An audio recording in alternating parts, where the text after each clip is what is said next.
The desert night was quiet, yet Abraham could not sleep. Beneath the canopy of countless stars, he felt the weight of a promise too wonderful to grasp and too impossible to imagine. He was an old man, a wanderer living in tents, a man who had left everything familiar behind at the call of a God he could not see, but whose voice he trusted more than the ground beneath his feet. And it was under that vast sky that God spoke a promise so bold that even Abraham struggled to believe it. You will have a son, not a symbolic heir, not a spiritual descendant, a real child born to him, born to Sarah. For decades, that promise hovered like a fragile lantern in the cold winds of waiting. Abraham was already advanced in years when God first made the covenant, but time continued to march forward, deepening the lines on his face and draining strength from his body. Sarah, too, carried her own silent ache, feeling the monthly reminder of hope deferred. Every passing year whispered the same truth: it's too late. Yet God refused to let his word fade. Instead, he repeated it, reaffirmed it, and expanded it, turning a personal promise into the foundation of a future nation. There were nights when Abraham replayed God's words in his mind, wondering if he had misunderstood. He remembered leaving Ur, believing that obedience would bring clarity, but the journey had brought more mystery than answers. Still, promise after promise came. God led him outside one night and told him to look at the stars. Abraham counted until his eyes blurred. Then God said, "So shall your offspring be." How could a man with no child dream of descendants too numerous to count? The promise became a test not of Abraham's imagination, but of his faith. It meant believing something completely contrary to the evidence of his own life. His body was old, Sarah's womb was barren. The world around them whispered reason, but God spoke truth. And Abraham learned that the voice you choose to believe shapes the world you walk into. Meanwhile, Sarah wrestled with her own mixture of longing and pain. She had lived her whole life with the title of barren, a word that echoed through the gossip of tribes, the expectations of culture, and the hidden chambers of her heart. She had served faithfully, supported Abraham's calling, and endured the strain of nomadic life, yet motherhood remained a locked door. When she heard the promise, she laughed, not out of mockery, but from the sting of hope awakening after years of silence. Still, God saw her, God heard her, and God intended to write a story that would make the world remember. Nothing is too hard for him. The sun beat down on the tents of Mamre as three mysterious visitors approached, their presence both ordinary and otherworldly. Abraham hurried to welcome them, offering hospitality as he always did, though something in his spirit stirred with an awareness that this moment was more than it appeared. As the meal was prepared, one of the visitors asked a question that pierced the air like lightning. "Where is Sarah, your wife?" "She is in the tent," Abraham replied. Then came the words that would change everything. "I will surely return to you about this time next year, and Sarah, your wife, will have a son." Inside the tent, Sarah froze. She had not meant to eavesdrop, but the conversation drifted easily through the fabric walls, and when she heard the words, a laugh slipped out. A quiet, involuntary laugh, born of disbelief, tangled with longing. She was nearly 90. Her body was tired. The years had spoken clearly enough. Children belonged to the young. But the stranger's voice cut through her doubt. Why did Sarah laugh? Is anything too hard for the Lord? The question lingered long after the visitors departed. It unsettled her, it softened her, and it struck the hidden core of her heart. God had not forgotten her. She was not invisible. The promise did not depend on her age, her strength, or her capability, only on the one who had made it. As months passed, something shifted in their home. Abraham, who had always believed, carried himself with renewed anticipation. Sarah, once cautious with hope, felt a quiet stirring of possibility.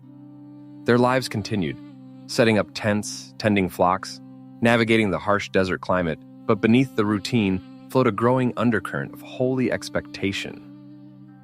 If God had spoken, then God would act. And then one morning, Sarah felt something she had never felt before.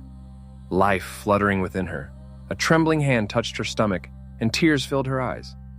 After decades of silence, her womb, once dismissed as barren, had become a cradle for promise. The miracle had begun. The news spread through the camp. Abraham lifted his hands with trembling joy. Servants whispered in amazement. The long-awaited fulfillment was unfolding exactly as God had declared. Yet the greatest wonder was not merely that Sarah was pregnant, but that God had entered the impossibility of human limits to show his limitless power. Sarah often sat alone, feeling the gentle movements of the child. She remembered her laughter, once born of disbelief, now transformed into joy. She whispered prayers, ran her fingers across the woven blankets she prepared, and marveled at the God who keeps his word even when circumstances insist he cannot. A child was coming. A child promised not by time but by eternity. The morning Isaac was born, the camp erupted with a kind of joy it had never known. The first cry of the long-awaited child pierced the air, and with it came the shattering of every doubt that had lingered over Abraham and Sarah's lives. After years of waiting, grieving, hoping, and questioning, the promise took on flesh. Warm, tiny, breathing, real. Abraham held the newborn in his arms with a tenderness born of both awe and disbelief. His beard brushed lightly against the baby's face as he whispered blessings, his voice trembling. Here, wrapped in soft linens, was the fulfillment of God's word, a miracle smiling at him with new opened eyes. He named the child Isaac, meaning he laughs, for laughter had marked the journey. Sarah's laughter of disbelief, God's laughter of certainty, and now Abraham and Sarah's laughter of overflowing joy. Sarah, exhausted but radiant, watched as the miracle she once thought impossible became her reality. Every line on her face, etched by years of waiting, seemed softened by joy. She cradled Isaac, her heart swelling with gratitude. She remembered the nights she cried silently, the years she avoided the hopeful glances of others, the times she wondered whether God saw her pain. Now, with Isaac in her arms, she whispered through tears, "God has brought me laughter, and everyone who hears will laugh with me." The birth of Isaac was not just a family celebration. It echoed through history. Neighbors, servants, travelers, everyone who heard the news marveled. It was a story no one could deny, a testimony written in the life of a child who should not have been possible. Isaac became a living proclamation that God's promises are not bound by human limitations. As Isaac grew, the joy in the household deepened. The boy toddled among the tents, giggling as Abraham chased him playfully. Sarah often paused in her work just to watch him run, savoring every moment, every breath. They raised him not only as their beloved son, but also as a witness to the covenant God had established. Through this child, born from barren womb and aging bodies, nations would rise, kings would emerge, and the lineage of blessing would continue. Every festival, every prayer, every story retold around the fire carried renewed meaning because Isaac was living proof that God keeps his word. Abraham's faith, tested through years of waiting, had been rewarded. Sarah's brokenness had been healed. And their tent, once quiet and heavy with longing, now rang with the sound of a child's laughter. Isaac's birth was more than a miracle. It was a divine declaration that hope never expires when placed in the hands of the Eternal One. As Isaac continued to grow, Abraham and Sarah recognized that their lives had become a living parable, one that future generations would look back on with wonder. Their journey was not merely about receiving a child, it was about learning the character of the God who had given the promise. Isaac became the heartbeat of their testimony, a daily reminder that God's timing, though mysterious, is always perfect. The boy possessed an energy that filled the camp with light. He followed Abraham everywhere, imitating his steps, asking endless questions about the God who had created the stars. Abraham would kneel beside him, pointing upward, telling him the story of the night when God promised a multitude of descendants. "Isaac," he said, "you are the beginning of that promise." Sarah watched them from a distance, often overwhelmed by the sweetness of the sight.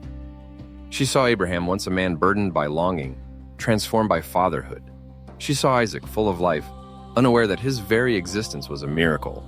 And she saw herself, not as the barren woman of yesterday, but as a mother chosen by God to carry a promise larger than her own dreams. Whenever visitors came to the camp, Sarah welcomed them with joy, and inevitably the conversation turned to Isaac. People marveled as they heard the story. Some shook their heads in disbelief. Others listened with quiet awe. But all agreed that the boy represented something far greater than a long-awaited child. He was proof that God remembers, God acts, and God fulfills. The story of Isaac's birth spread far beyond their tents, becoming a beacon of hope for those facing their own impossible circumstances. Abraham understood this deeply. He taught Isaac not only about life, but about faith. Faith that looks at barren places and sees gardens. Faith that hears a promise and waits even when waiting hurts. Faith that trusts the unseen hand of God more than the visible realities of life. As the years passed, Abraham and Sarah continued to celebrate the miracle that had transformed their lives. Their laughter, the laughter God had promised, never faded. It echoed through their meals, their prayers, their memories.